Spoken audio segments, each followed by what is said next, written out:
Welcome to PharmaDocs with your host, myself, Dr. Jay Resnick, and Dr. John Robertson. Practicing oral surgeons bring you the latest and greatest in pharmacology as it affects you in your daily dental practice.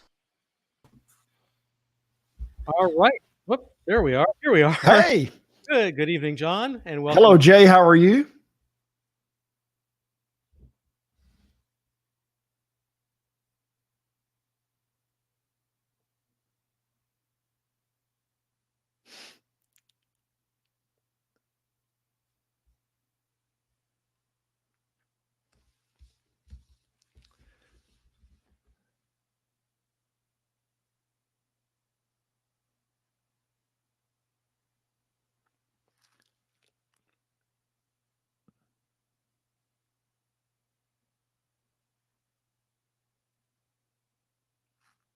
Hello, Jay.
Okay, everybody, on the Pharma Nation broadcast, Dr. Resnick just had a power outage and he has no internet as of right now.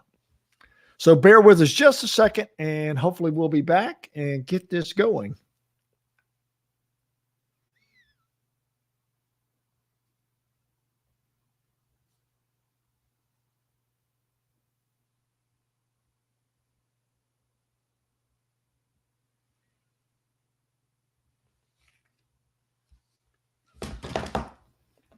Hope everybody had a great day at work today. I hope COVID is not disrupting your schedule, as I continue to hear so many other dental professionals out there. So hopefully we're going to be back here in just a second with Dr. Resnick, and we will get started with the show tonight.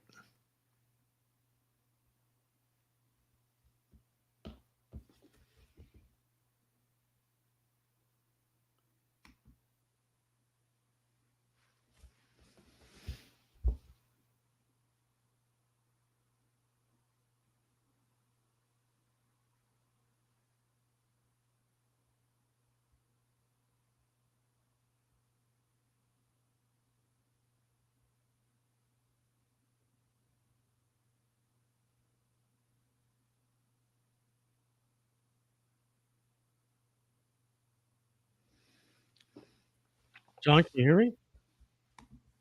I'm here. Okay. Are you back? I guess I'm back. Yeah.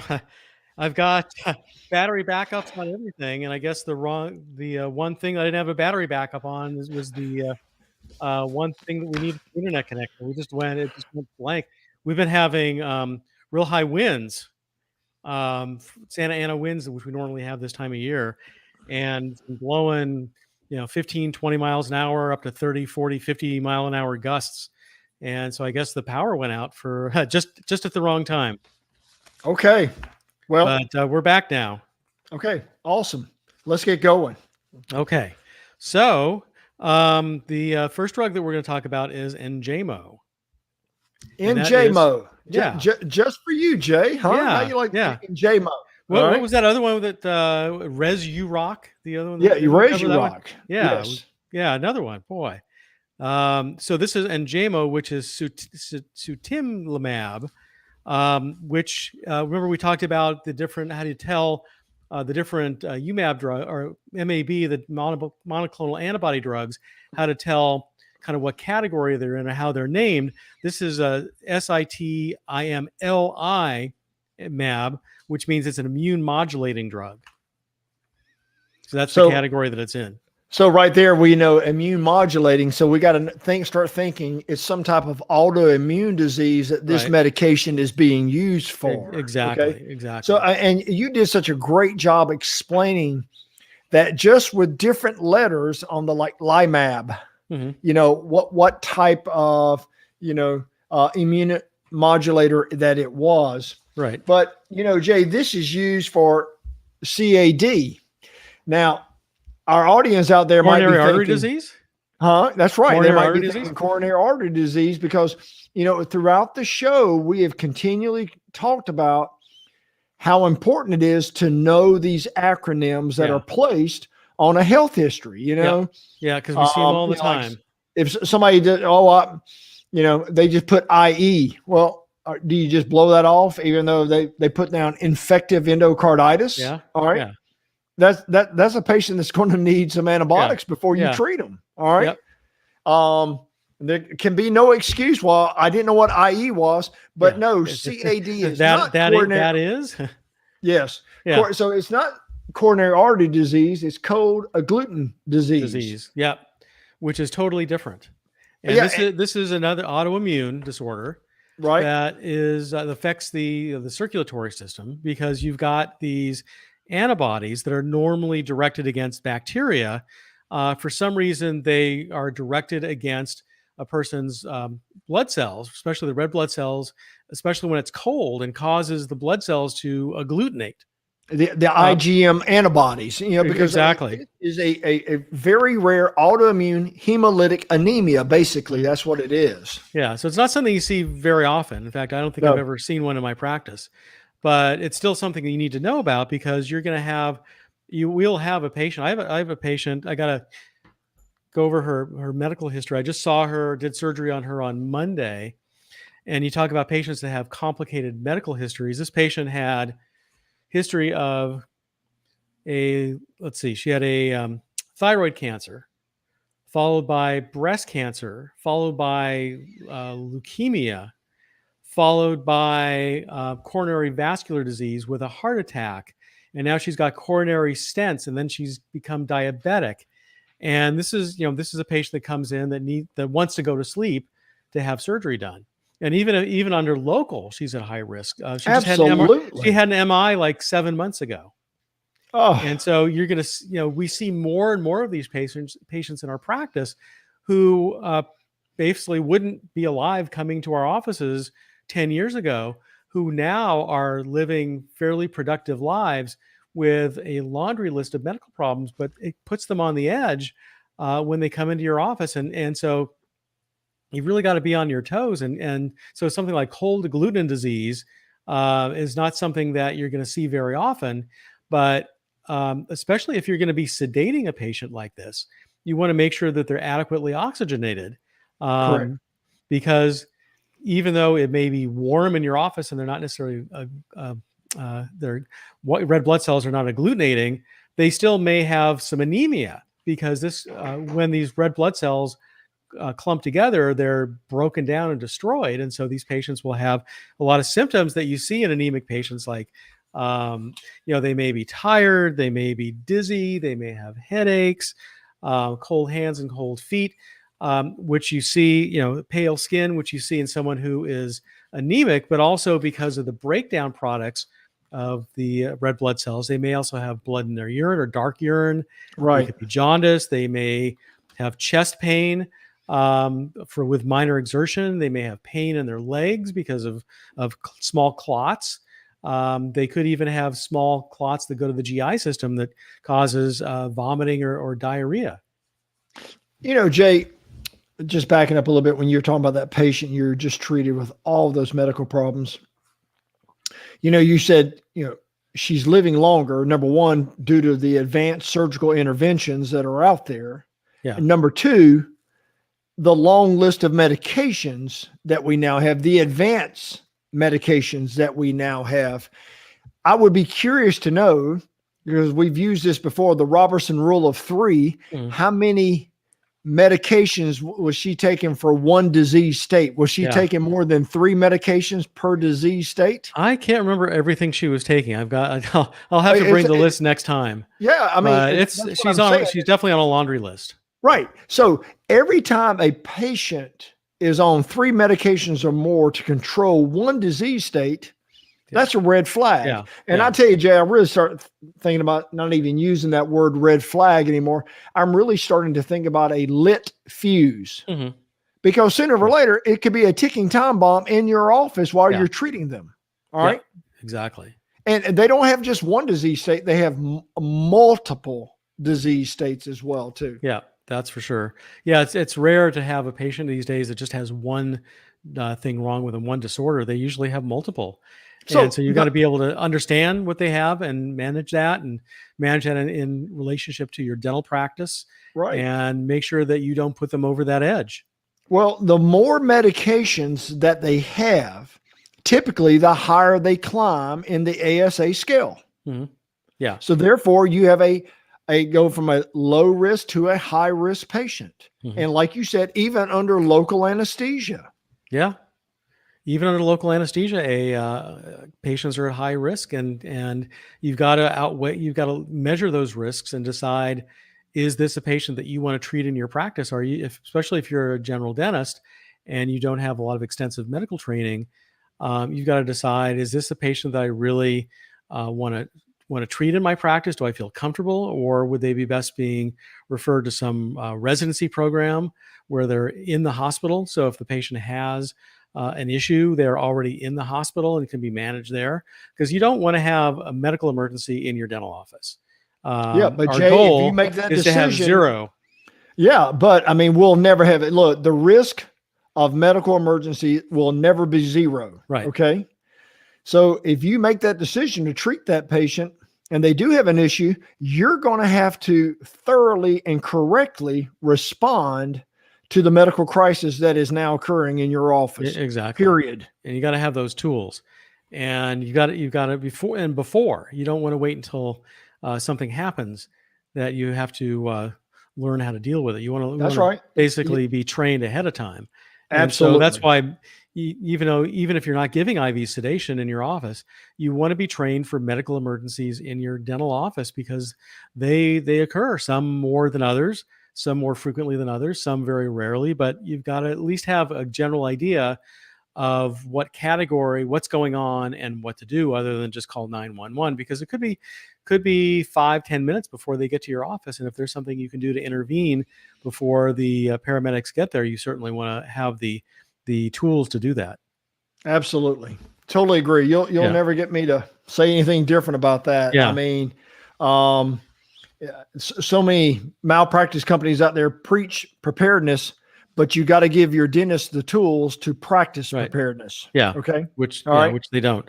And, so this cold agglutinin disease, has it been treated before? I mean, have there been successful treatments for it? Is this no? There really hasn't, Jay. They've tried another drug, rituximab, but there never really was one that was specific just for this disease until Njmo came out. Yeah, I think it was used for non-Hodgkin's lymphoma. That's and you know what's so great about this, Jay, is that we're starting to see medications for disease states that they did not have a selective drug for before. Right. And we're telling everybody this on our show. Partial improvement. And now they have new drugs that are significantly more effective with fewer side effects. They used to give corticosteroids, Jay, but the problem was the dosing, it was beyond a high burst steroid. I mean, it was long-term high dose. All right. So the patients were having significant side effects from this. Right. And so, and of course, treating them in your practice, they're at much higher risk for wound breakdown, for infections, and for adrenal crisis if they've been on chronic steroids for a long time to control some type of disease. So if we can get them off of a non-specific treatment, off of shotgun treatment like corticosteroids, and get them on something more specific, we're going to have better control and fewer side effects.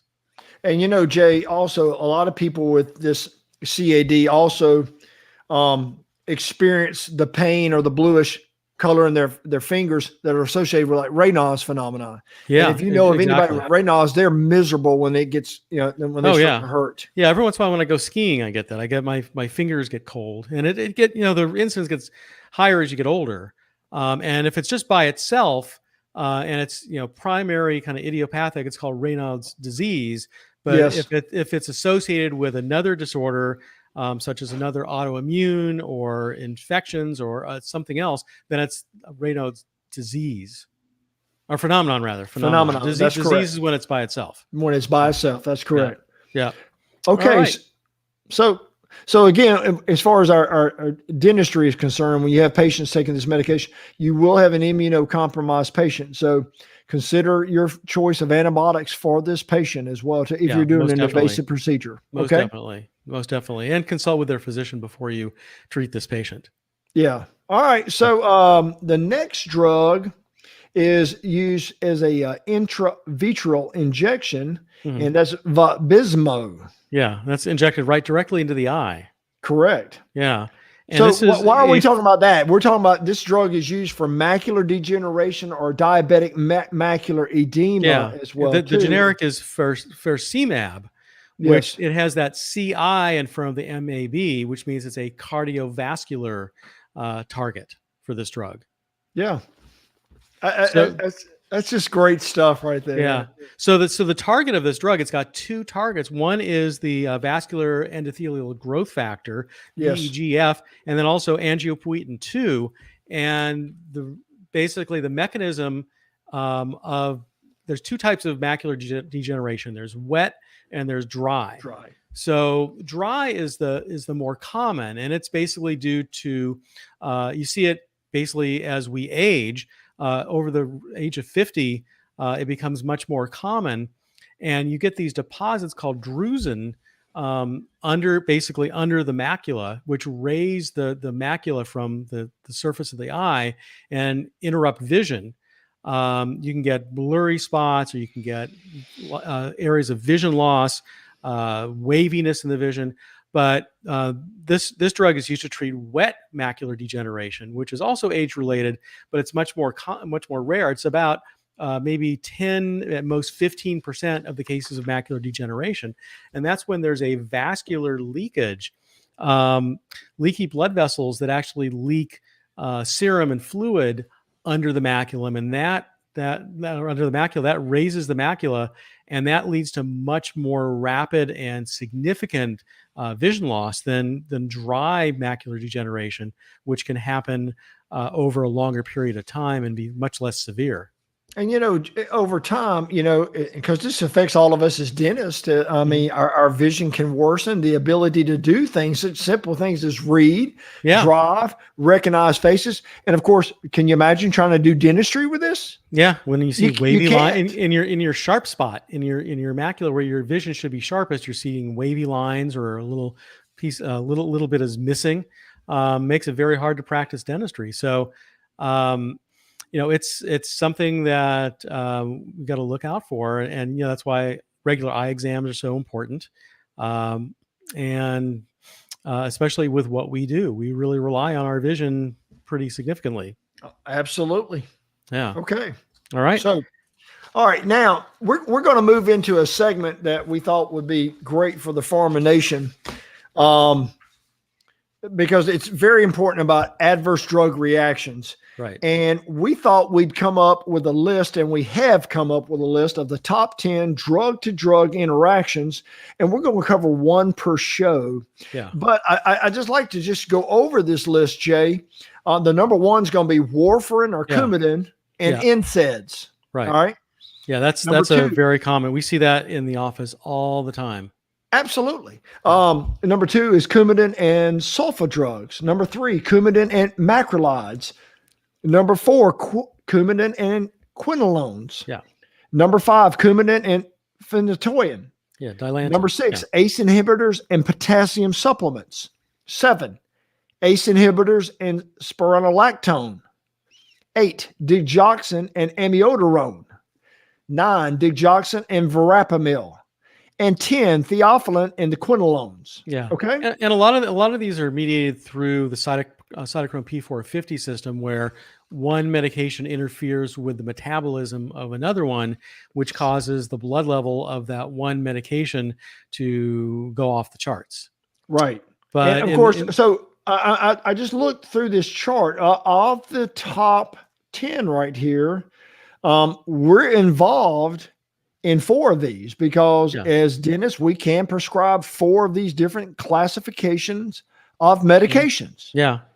Yeah, which could interact with Coumadin, or in the case of the warfarin nonsteroidal interaction, it's basically the two medications which both have the property of decreasing coagulability of the blood, working basically synergistically with each other, and making the basically the blood clotting cascade not function.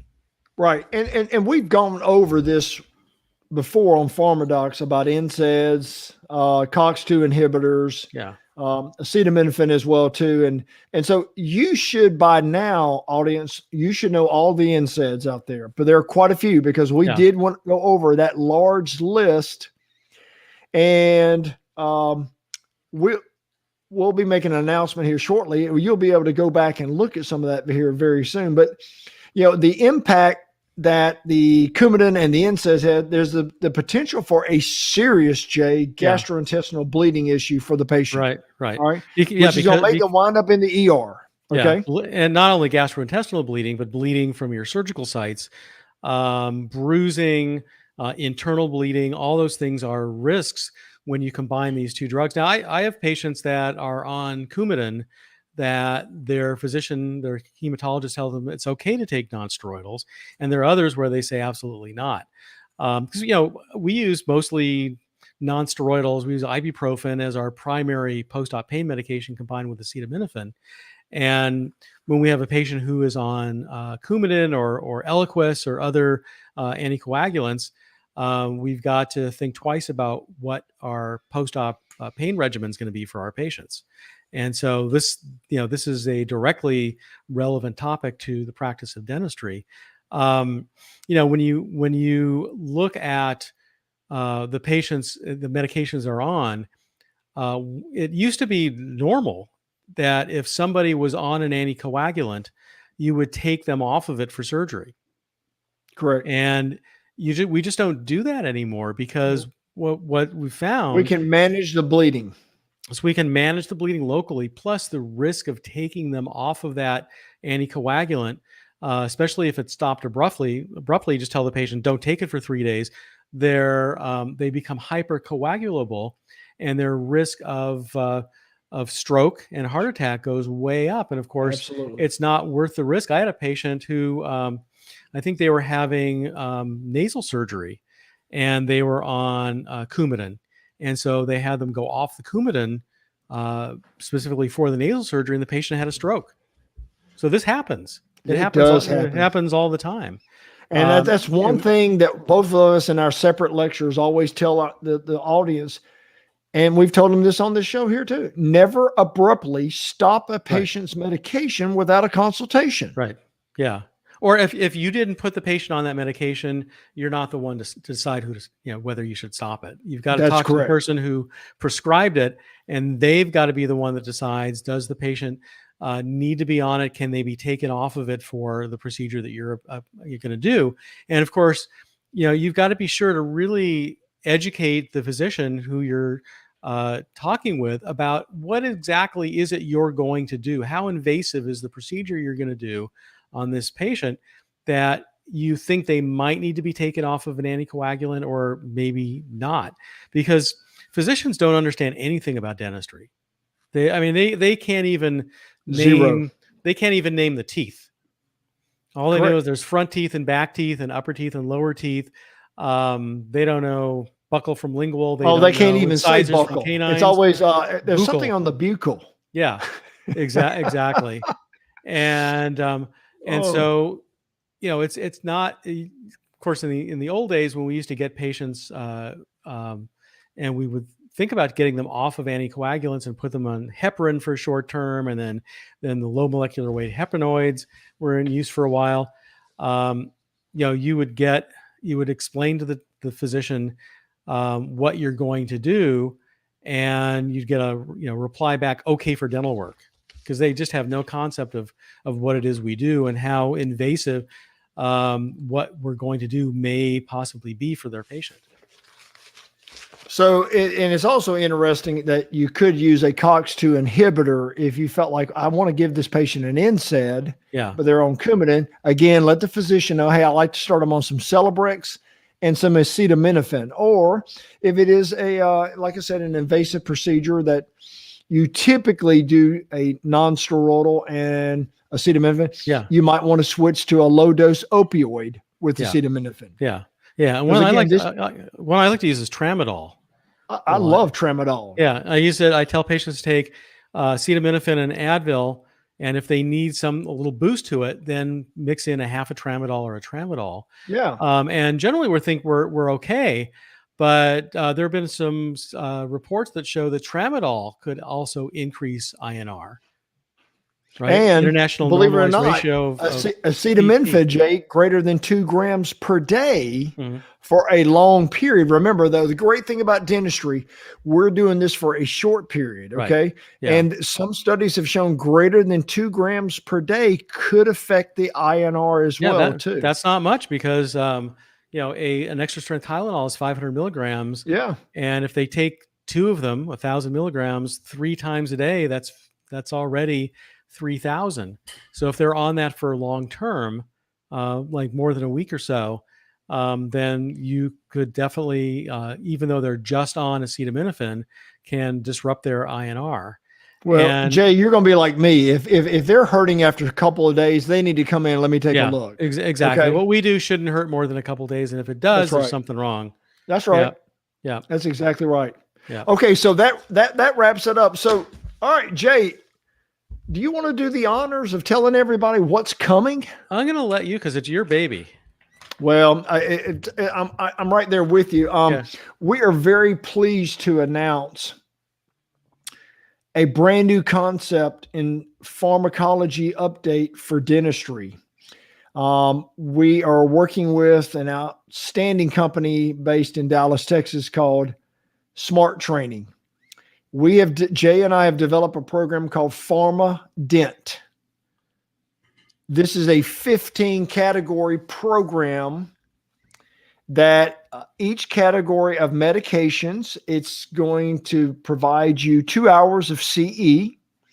And just to give you an idea of the large list of medications, we're covering blood thinners, we're covering antihypertensives, antiarrhythmics, congestive heart failure drugs, diabetic drugs, medications for breathing issues, asthma, COPD, all of those. Okay. Then we got a section on there, drug to drug interactions, which are really important to know. Yes.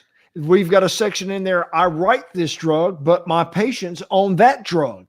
All right. Not an uncommon scenario. Not an uncommon scenario. Yeah. We've got a section on emergency drugs and preparedness. All right. Again, critically important. This is not just for the dentist. This entire package is available for the entire dental office. So dentists out there, hygienist assistants, even the front office, everybody can be educated and continually educated because, Jay, there's not many pharmacology lectures out there. You know that, don't you? No, I know. And then, the nice thing about PharmaDent is you don't just get the information as a static, video or PowerPoint. We actually, we're going to be updating on a regular basis. So you'll get information on the newest drugs that go into each category. So you'll know what they are and how they interact with the medications you may give and with dental treatment. So, I've heard so many people like at my medical emergency lectures, Jay, and I'm sure you at your lectures, hey, and because I do talk a little bit about pharmacology, where can I find something that will keep me updated on pharmacology? Because there might be just one lecture subject out there, like say cardiovascular drugs. Yeah. Okay. Right. Well, that didn't help me. All right. That's just a small little piece of the pie. we're serving the whole pie. All right. With whipped cream. Yeah, with whipped cream. Yeah. All right. And like you said, every month you'll get an e-blast from Smart Training providing you the latest drug approvals and the dental implications there as well too. Yeah. Exactly. And Jay, believe it or not, this costs the office only $299 a year. Well, that's a bargain.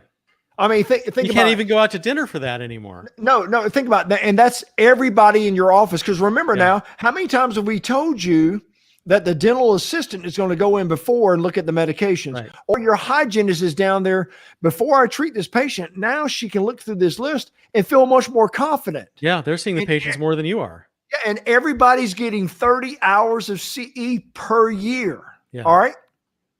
And like you said, this is updated. And it's everybody. Yeah. There's no lost production time. You're not leaving your office. Yep. You don't have to go fly travel somewhere. To a lecture. Yeah. You don't have to get hotel rooms. It comes you don't have to pay you. for meals. All right. That's right. It comes to your place on your pace. Period. That rhymes. Yeah. How you like that? Yeah. I'm just excited because we'll continue this on PharmaDocs. Yeah. But we'll talk about it more next time when we have a little more time. Yeah, but smarttraining.com, and then you'll just click down through the menu boxes underneath the dental training and you'll find dental pharmacology, and there it is. And you know, we do have a section on opioids and analgesics as well too. Yeah. So all of that's covered like we were talking about with the NSAIDs. But Jay, I'm telling you, the work we've put into this to make this such a thorough program, I know our listeners out there are going to really enjoy this. I know they will. So let's see. So our next venture, when are we going to be back? February 24th. February 24th. Yes. At 5 p.m. Pacific, 8 p.m. on the East Coast again. And we'll bring you information on a couple of new drugs that have been released by or approved by the FDA. Yes. And we'll get into more of our discussion of drug-to-drug interactions. So absolutely. February 24th at 5 p.m. And we'll see everybody then. Thank y'all so much. We'll see you then.